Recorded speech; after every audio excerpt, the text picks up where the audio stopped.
بسم الله الرحمن الرحيم. الحمد لله رب العالمين، بارئ الخلائق أجمعين، باعث الأنبياء والمرسلين، ثم الصلاة والسلام على أشرف الخلق وأعز المرسلين، حبيب إله العالمين أبي القاسم المصطفى محمد. اللهم صل على محمد وآل محمد وعلى آل بيته الطيبين الطاهرين المعصومين المنتجبين، سيما بقية الله روحي وأرواح العالمين له الفداء. قال الله الحكيم في محكم كتابه الكريم: بسم الله الرحمن الرحيم. إن المتقين في جنات وعيون ادخلوها بسلام آمنين. آمنا بالله. صدق الله العلي العظيم. اللهم صل على محمد. عظم الله أجورنا وأجوركم بمصابنا بالزهراء فاطمة عليه السلام. Dear mu'mineen and mu'minat, brothers and sisters, assalamu alaikum wa rahmatullahi wa barakatuh. Condolences on the martyrdom anniversary of the daughter of Fatima Zahra salamullah alayha, the daughter of Rasulullah Fatima Zahra salamullah alayha. May Allah subhanahu wa ta'ala grant us the opportunity to be amongst those whom she intercedes for on the day of judgment, to be amongst her lovers and followers and gain her intercession on the day of judgment, insha'Allah, be admitted to paradise with the lovers of Ahlul Bayt, insha'Allah. The subject that I wanted to discuss tonight, which is very brief and very straight to the point, as they say, very direct and straight to the point, is regarding the Imam who was the leader at the time of the martyrdom of Fatima Zahra salamullah alayha, and through that perhaps reflect on how she was towards her Imam and how we should be towards our Imam ajalallah ta'ala farajahu sharif. The reason why I want to have this discussion is perhaps for us to realize that we do have a responsibility to the Imam of our time,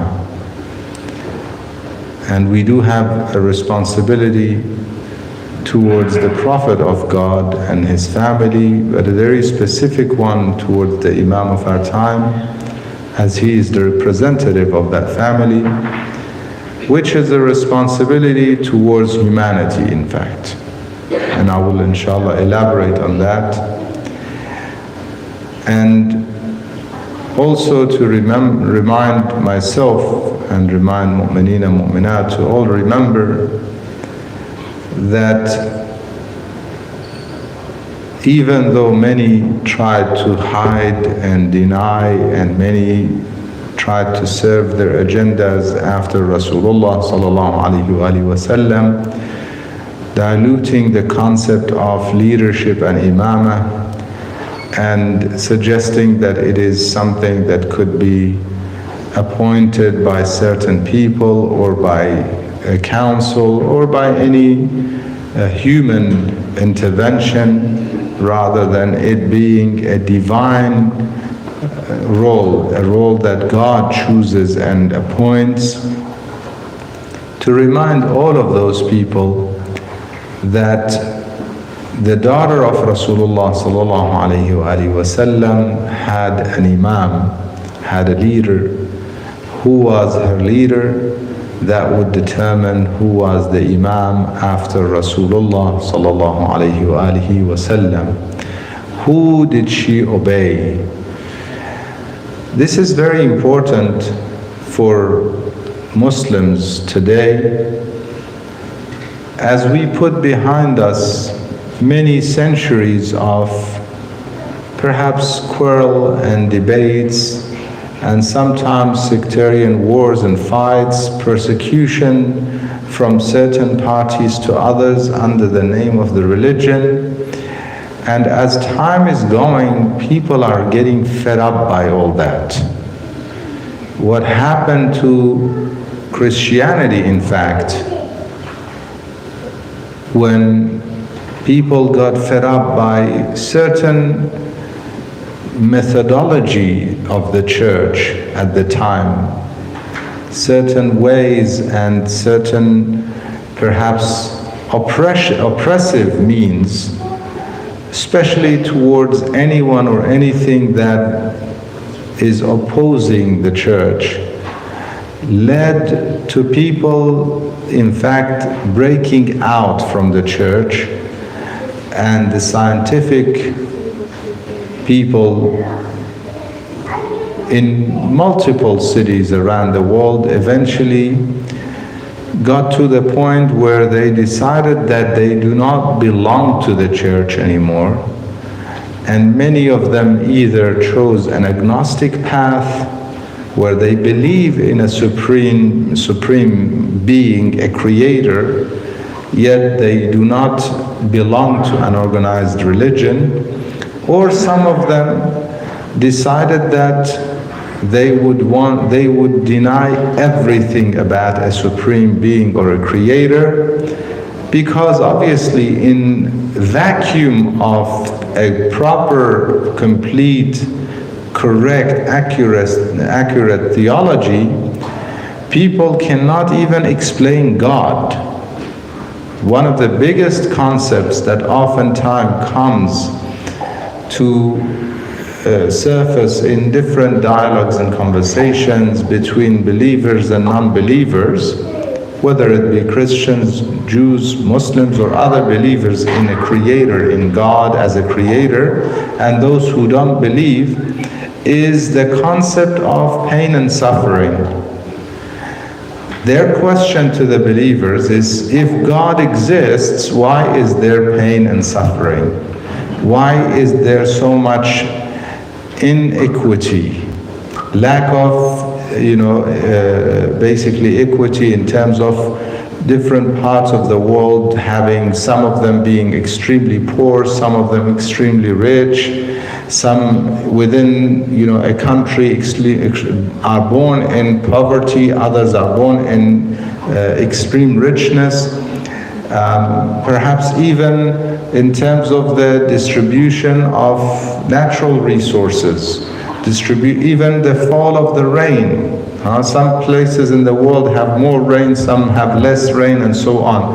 So if somebody does not understand this world and God's purpose of this world, and there's no proper theology and proper religion explaining all this, people would not even understand God, or even would rather deny God, because they can't understand why is this happening, why is there so much oppression or inequilibrium in the world. Therefore, some chose to completely deny the religion. On the one hand, you have some who chose to believe in some creator, supreme being, because they could not deny all the things that they believe and feel and live day in, day out, that are beyond nature, paranatural, whether it be an understanding of the time frame in dreams or other things that occur, that they understand that there's something beyond this world, but they cannot pinpoint and say where it is, what is it, and they don't want to be under the umbrella of any of these organized religions, especially because they were oppressed by them. So now in such an environment, we're watching Muslims, and this, now bear in mind, alaykum salam, Islam came approximately 600 years after Christianity. So now in terms of timeline, we're 600 years behind. And it seems like what they're going through, what they went through, we're going through. So it's a good example for us, perhaps a good reflection for us, good basically sample for us to learn from. Not to make the same mistakes, not to fall in the same problems and errors and issues that they fell in, and as a result it drove people away. It became a repelling nature of religions that led to people not wanting to be part of the religion. In such an environment, and what I'm saying is, today the Muslim world is experiencing this. Not just in some parts of the world. Most of the Muslim world today is experiencing what I'm sharing with you, mu'mineen and mu'minat, which is the fact that the younger generation is coming to the realization that there is a problem with the religion. And I'm seeing this across the board. Many of you would attest to it based on your experiences from your own towns or countries that you've come from. People are getting fed up with the systems, and they, as a result, are accusing the religion to be erroneous. As a result, they are questioning the religion. More and more people are being, in fact, driven away from the religion in multiple parts of the world. A big part of the problem is this very fact that Muslim groups and Muslim leaders have been continuously for centuries quarreling, fighting. Allah subhanahu wa ta'ala in the Holy Quran declares that if you quarrel and fight, you will become weak and you will become ineffective. وَلَا تَنَازَعُوا فَتَفْشَلُوا وَتَذْهَبْ رِيحُكُمْ. Allah subhanahu wa ta'ala declares, if you fight, He says, do not quarrel, do not fight amongst each other. Tanazu' is not necessarily war. No, it's to have disagreements that you're always fighting about. Getting into each other over what you believe and what I believe, and what I believe is correct and what you believe is wrong, and all of that, all such debates and quarrels that lead to nothing but people, as the Muslim ummah as a whole thing, becoming weaker. And as a result, we become weak within. Fashal is actually very interesting. It actually translates often as being, a loser in a transaction. But the real meaning is actually one feeling weak and feeling like a loser, and therefore it results in loss. If you feel like you're going to lose, what's going to happen? It's natural, yeah? If you go into any kind of, a competition, let's say you go into a soccer game, a team goes into a soccer game, and their assumption is that we're going to lose this game. They go into the game with that assumption, with that feeling. What are the chances that they could win such a game? This is the case across the board. In any area, any field, if you enter feeling weak, you're going to be weak and you're going to lose. And therefore you're going to be ineffective. That's what Islam, what Quran is clearly telling us. For centuries, not 1 year, not 2 years, not 10 years, not 20 years. You may say, okay, we've had sectarian wars in the last 20, 30 years. But the problems existed right after the demise of Rasulullah sallallahu alaihi wasallam. Immediately after the Prophet departed this world, the problem started. And this is my call for mu'mineen and mu'minat, for Muslimin all of the Muslim world. And we all need to make this call and raise this voice and ask a question. What is the problem that the Muslim Ummah is not the role model for the rest of the world? Rather, we are lagging behind, and we have to often learn from others rather than be the pioneers and teach others. What is the problem that today the Muslim Ummah is in the shape that it's in? You go into, again, most of the Muslim countries, and you'll find corruption. You'll find economic problems. You'll find a lot of issues that, unfortunately, oftentimes when you ask people, the first thing is they point the finger at others. The problem is from outside. And what do they say in self-development? If you ask anyone who's working on self-development and self-improvement, when you point one finger at someone else, you're pointing 3 fingers at yourself. Before you start blaming everybody else, look at yourself and your own problems. And this is the reality. Nobody can impose the state that the people are living in on them unless they accepted themselves. This is the reality of it. And therefore, my question is, what happened for this rising ummah? The Prophet ﷺ came into this world when people across the world were living in darkness. Across the world. And in no time, his daughter Fatima describes this situation. She says that my father guided you guys, or in fact she puts herself and her family as the team who did it, because that is how they were. She says, Bilal, it is through us that God guided you out of the darkness that you were, that you used to drink water from the same pond that animals wash themselves in. This is the kind of people you were. You lived in filth. This is just a physical filth. Is that it? Now you look beyond that and you'll find that Quran gives us some of this, the filth that the society lived in beyond imagination. I'll give you a very simple example.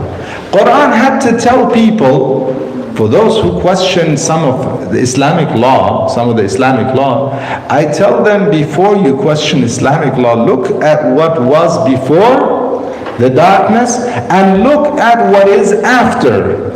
And then question Islamic law, because the Prophet ﷺ says, I was sent between 2 jahiliyyah, 2 eras of ignorance. He says the latter is worse than the one before me.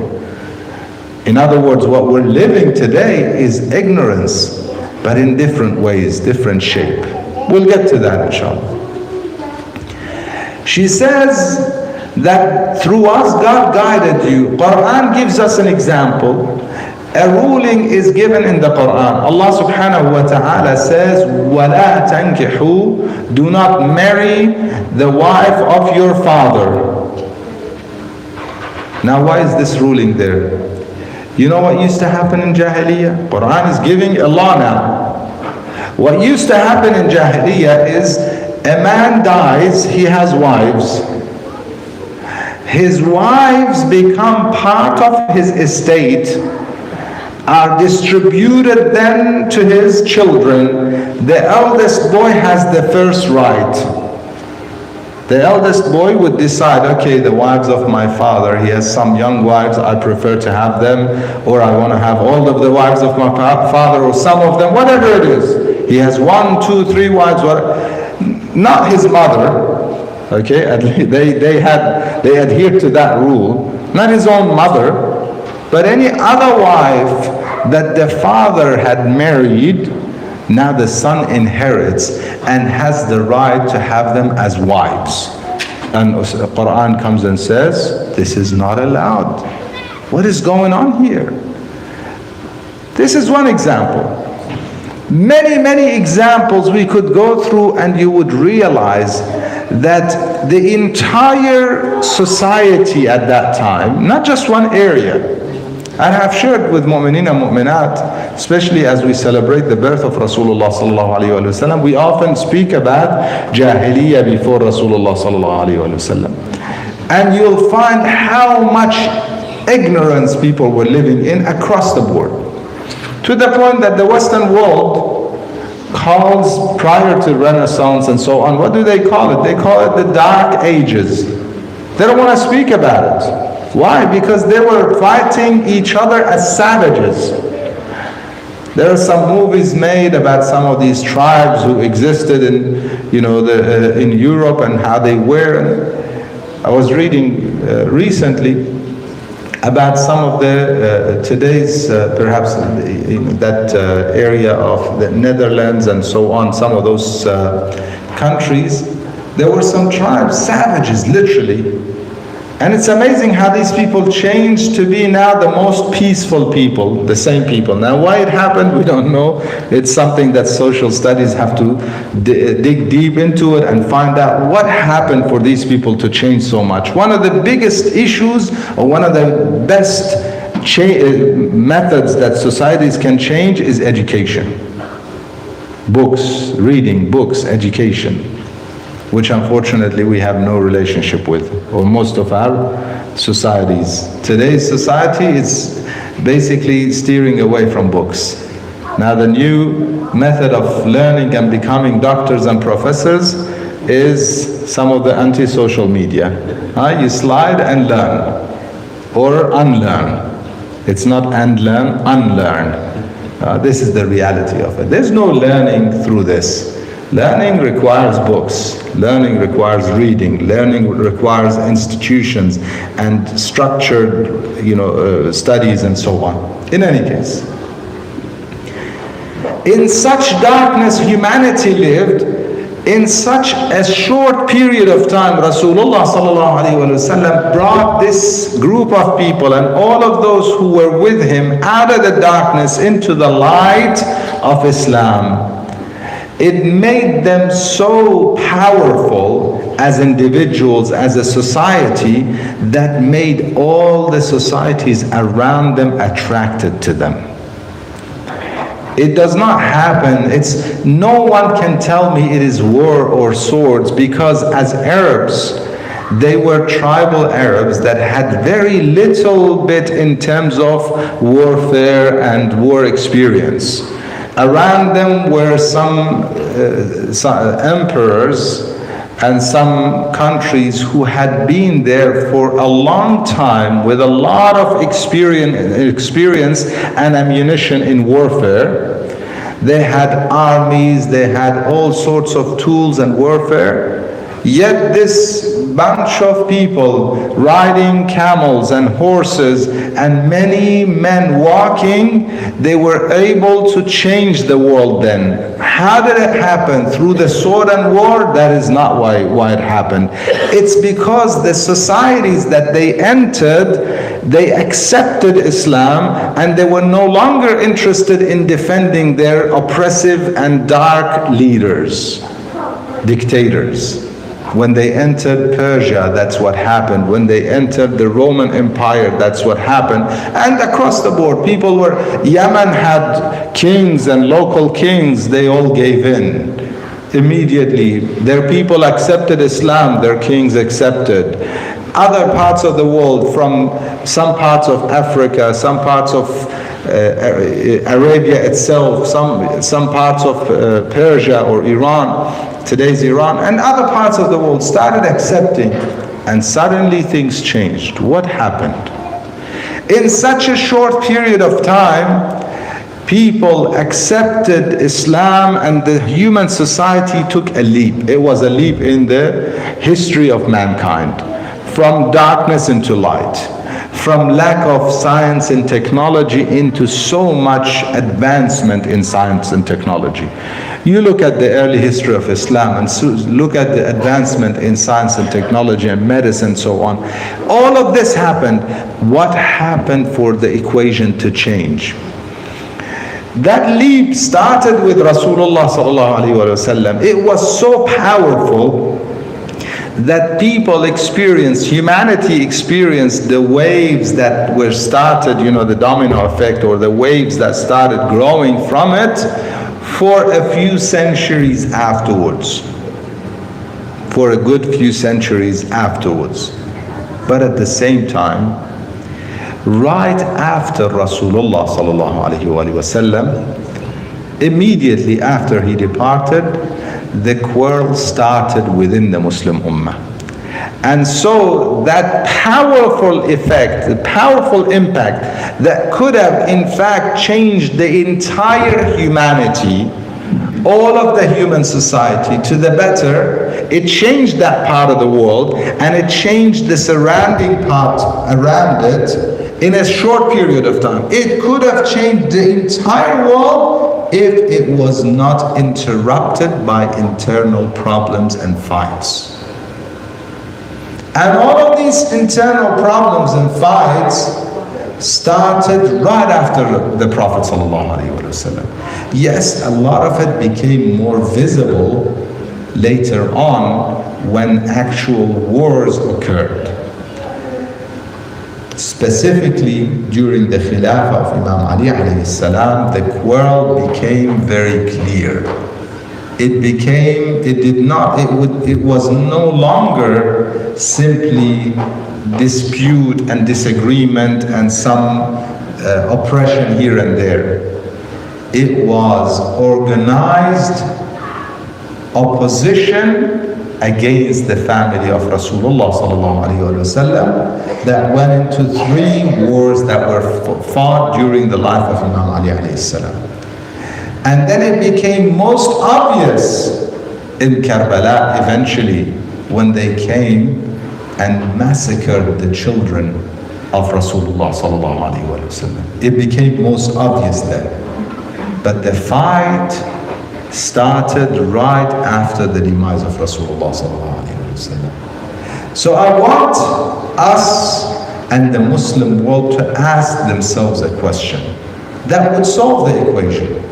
The problem would be solved, and if we can start the change in our time, maybe our next generation or the generation after would be welcoming to divine leadership once again, and we would have the Imam of our time with us, inshallah, in our time, during our life, or as soon as we can receive the Imam salawatullah wa salamu alayhi. But that's not going to happen until people and humanity are ready for the divine leader.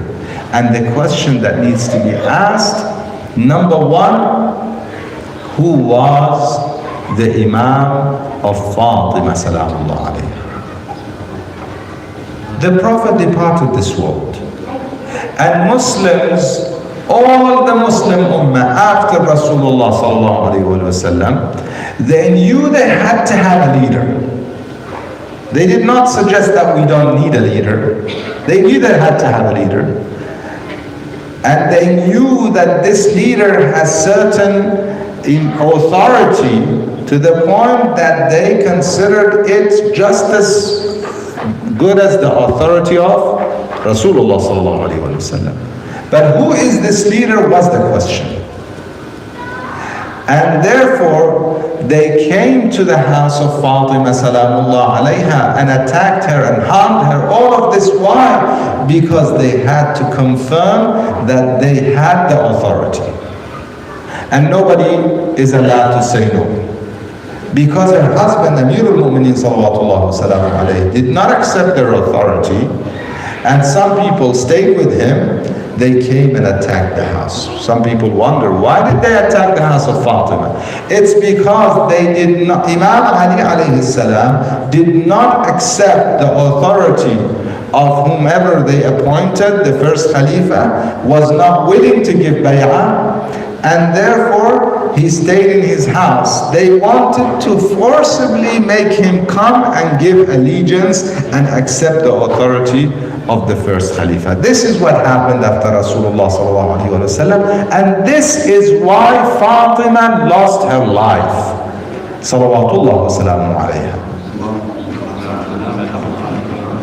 The question is, she lost her life for this, for the imama. Who was her imam, number one? And number two, what is the state or status of the imam for her to give her life for him? It is not upon women in Islam to fight. But Fatima salamullah alayha came out to defend her imam, the imam of her time, and to defend his position. She could have, you might say to yourself, well, now the situation is so bad, they're threatening to burn the house of Fatima. She is a lady, she has children, she is the daughter of Rasulullah, has so much respect. She could have said, Ya Ali, just give them the bay'ah. Couldn't she say that? Wouldn't you suggest that anybody would do that? Not knowing that this is not something to bargain over.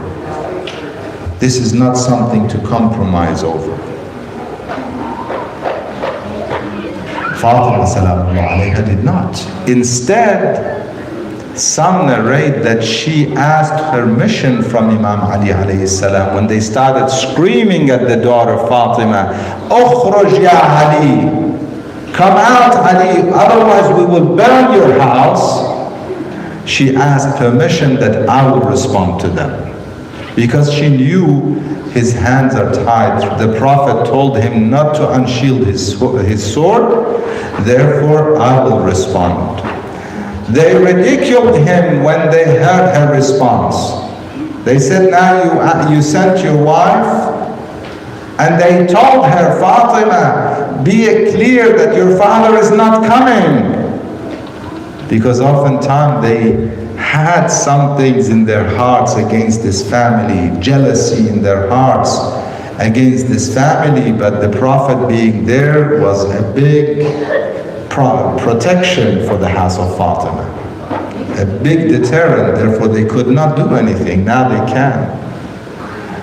It is literally, as we say in Arabic, shafaw ghalila.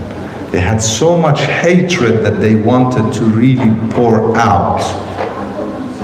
And this explains the squeezing against the wall, between the door and the wall of Fatima salamullah alayha. Otherwise, why would they do it? Now the question again, who is the Imam of Fatima? If you don't know it by now, it is clear to anybody. She was willing to return and accept, in fact, she was willing to accept her enemies, those who caused her martyrdom, into her house when she heard that Imam Ali alayhi salam gave the permission conditional to her. She said, if you gave the permission, it's done. This is how she was to Imam Ali alayhi salam. She says to Salman when she was about to pray and curse all these people, call upon God's punishment upon them, Salman says to her, don't do it, O daughter of Rasulullah. She says they're about to harm and kill Abul Hasan Amirul Mu'mineen alayhi salam. He said he was the one who sent me to ask you not to do it. She said, if he did, I'm done. Amirul Mu'mineen. The Imam of Fatima is clear. No questions, no doubt. She would never die displeased with the Imam of her time. And everybody knows, historians recorded it, Sunni and Shia narrators recorded it, that she died displeased with the first and second Khalifa. Sakhitatun alayhim. This is clear. But the second question, my dear brothers and sisters, which should apply to us, how far does the responsibility towards the Imam of our time stretch?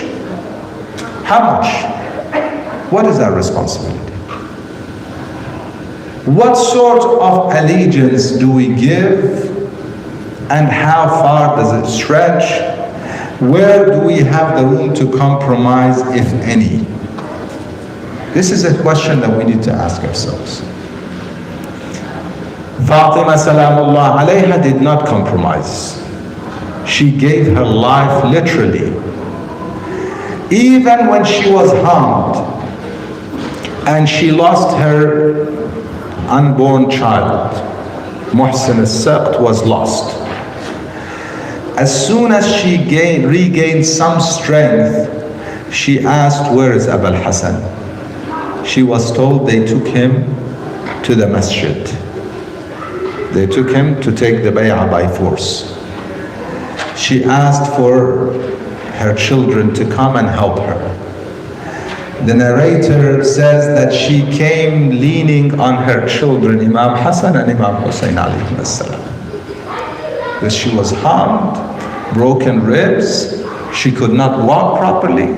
She came, the masjid is next to her house, not far. She came leaning onto the children and said, if you do not let go of Abul Hassan, I will pray and ask God to destroy all of you.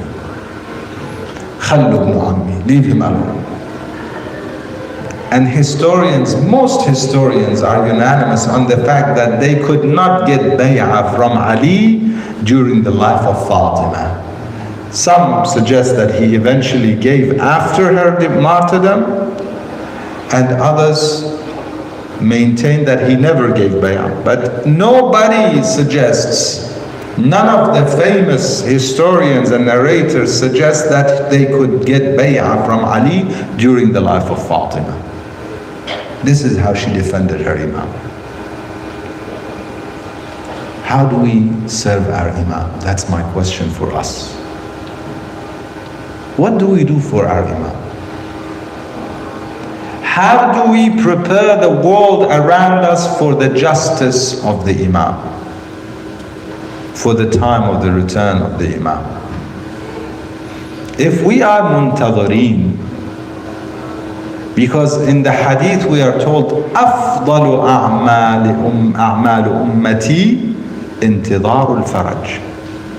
The best of a'mal, the deeds of my ummah, my people, is to await the relief and the faraj, which is through the return of the Imam of our time, Ajjalallahu ta'ala farajah. The Prophet, in numerous narrations, numerous places, he made clear what is going to happen, and that there will come a time that there will be Mahdi from my children, and he will come and return, and he will fill the world with peace, goodness, justice, after it has been filled with all sorts of trouble and injustice and oppression.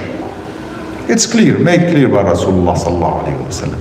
The question is, intidhar al-faraj that he's referring to, what does it mean? Sit down and do nothing? Of course that's not the case.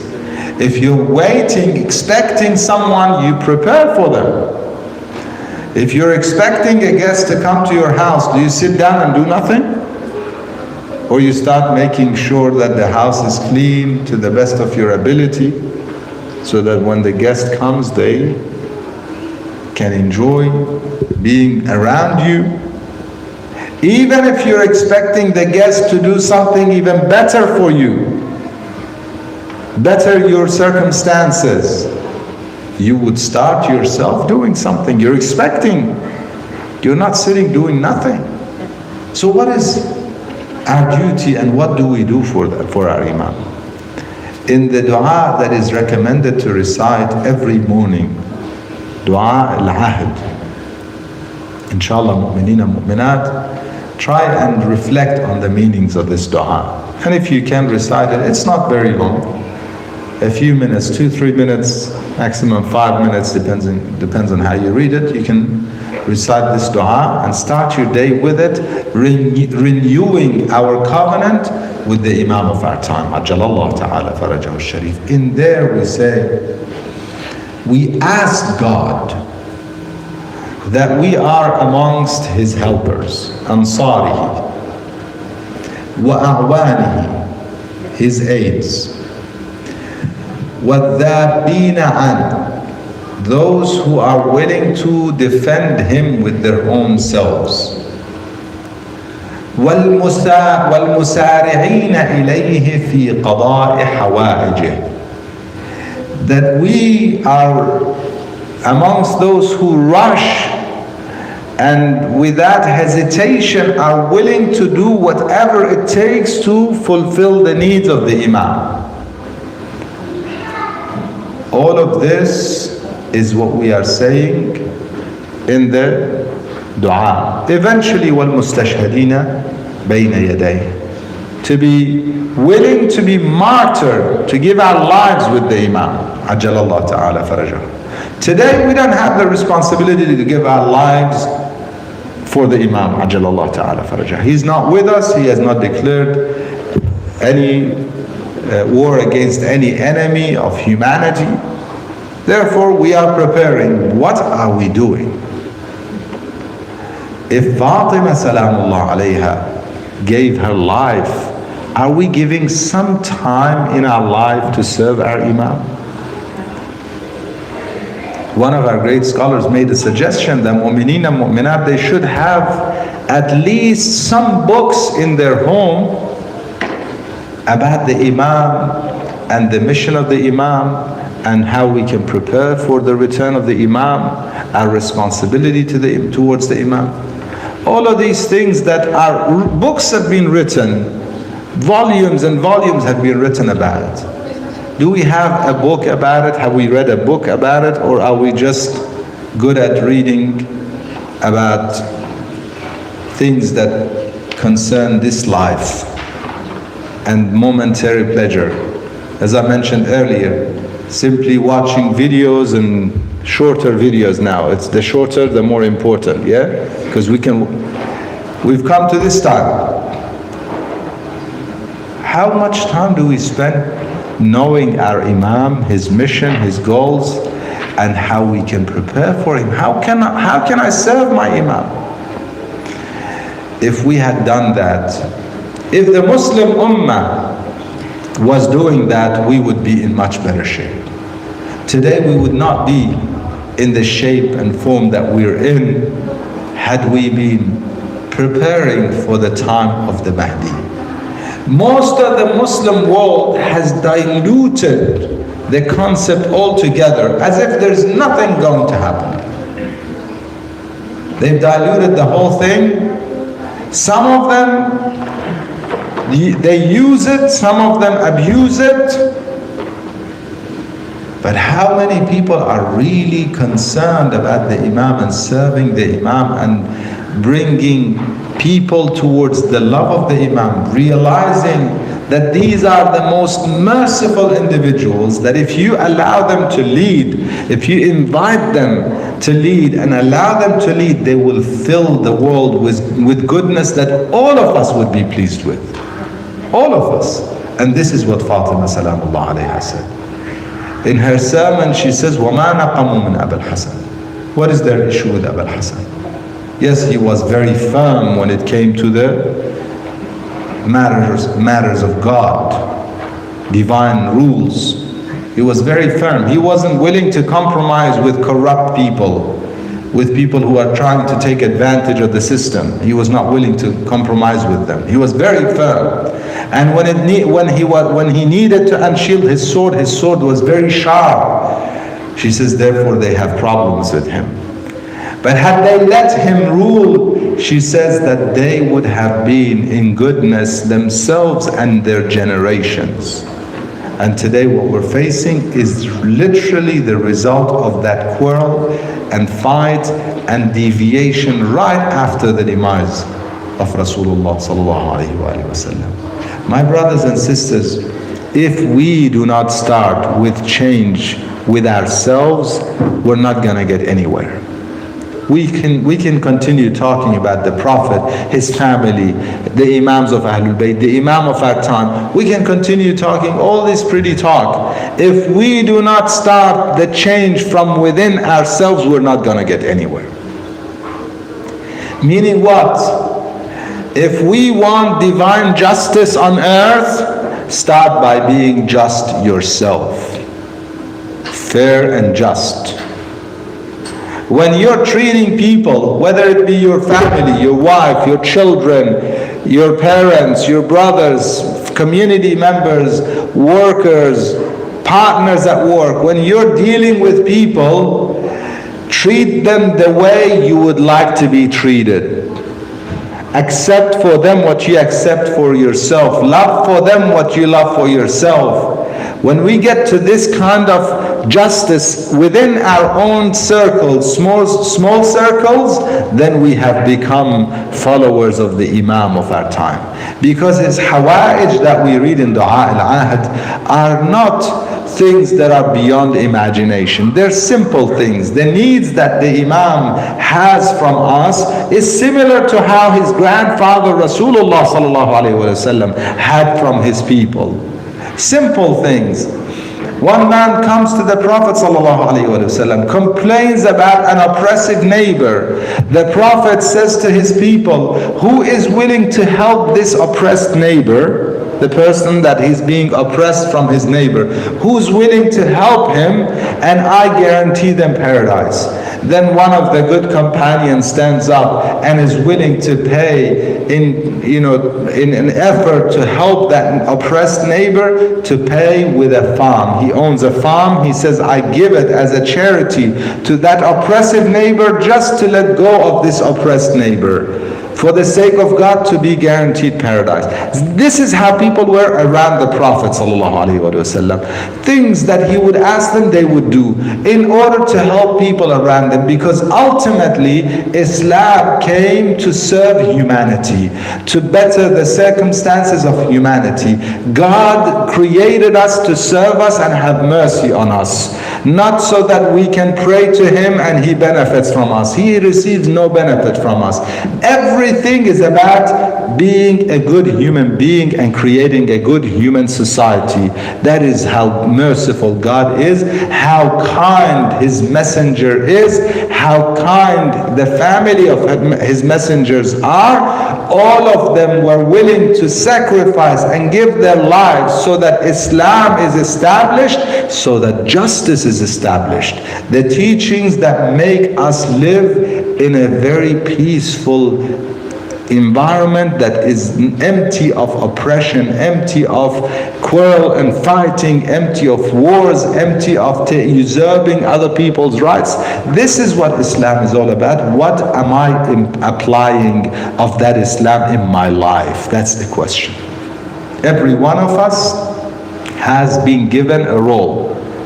Some of us are the husband, some is the wife, some is the son, some is the daughter, some is the worker, some is the manager, some is the partner. Every one of us has a role in life. In your role, do you do what you expect done to yourself? If you're a worker, how do you expect if you were the boss, that your worker would work for you? That's how you would work for your boss.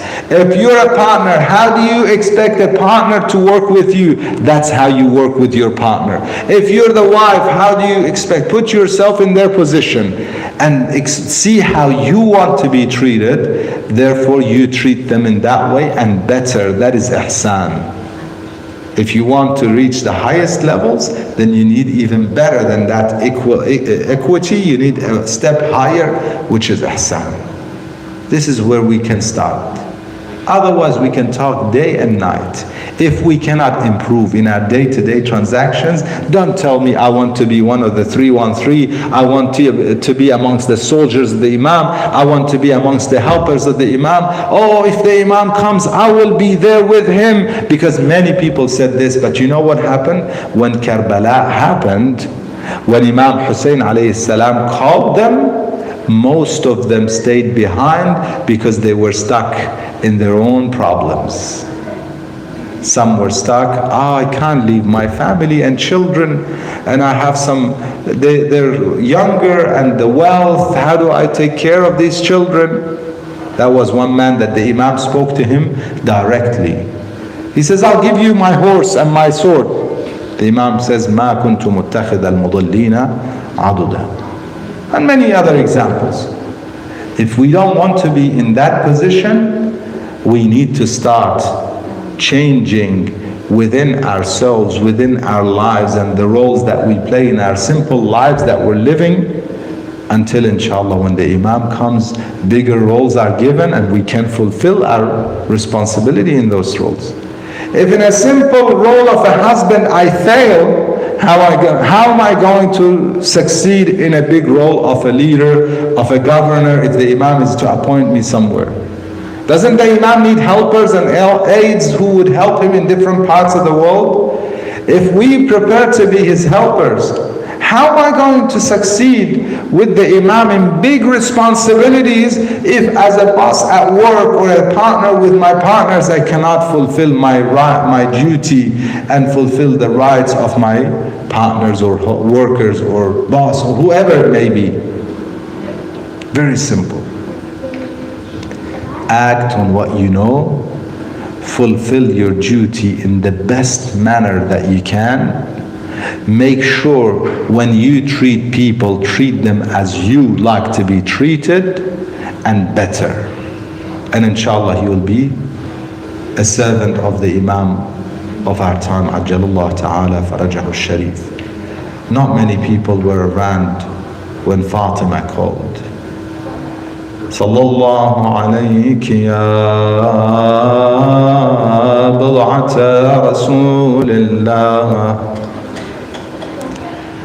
Sallallahu alayki ya Fatima ya madluma.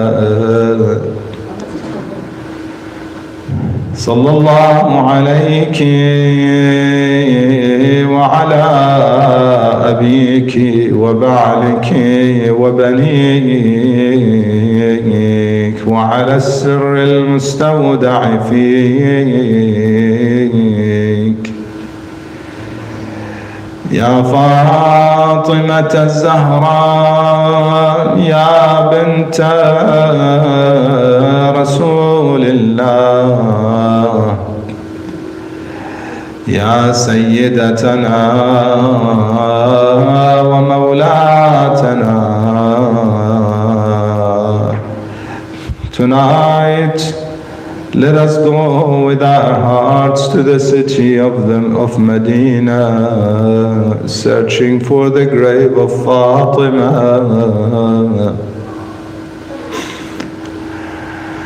يا سيدتنا ومولاتنا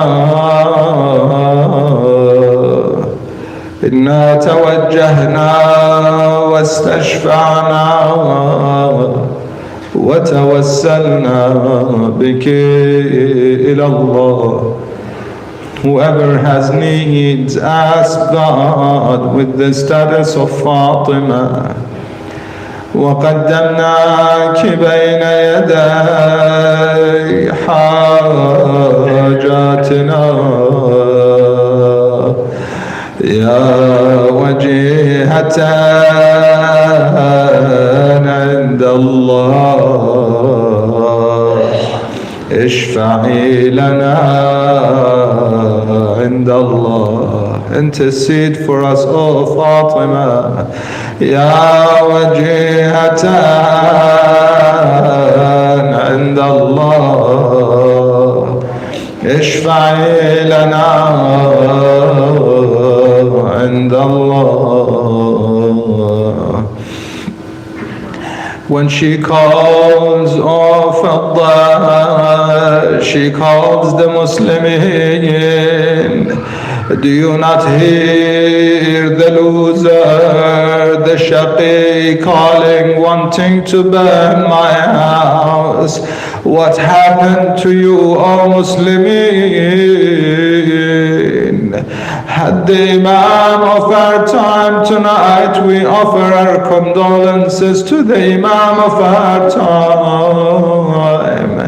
Had the Imam been there, he did not have to be patient like his grandfather Ali.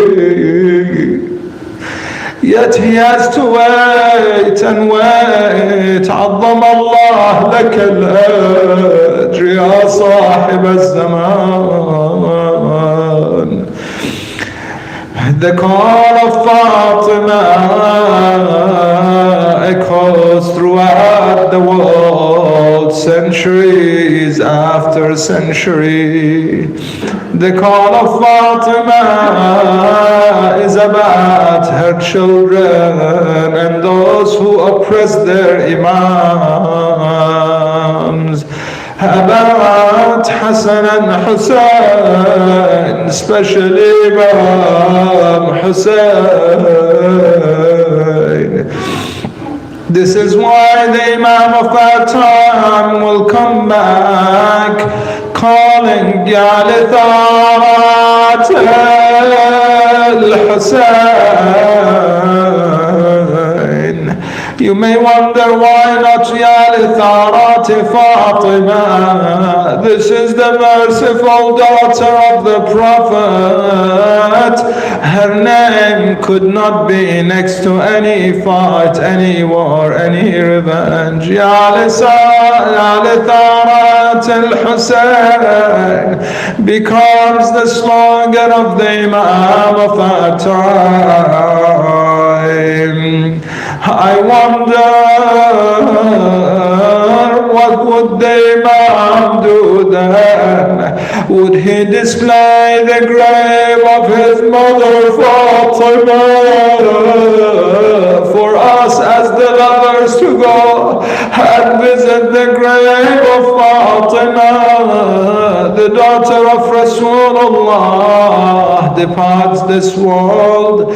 No grave is left for her. What a signature from her, O Fatima.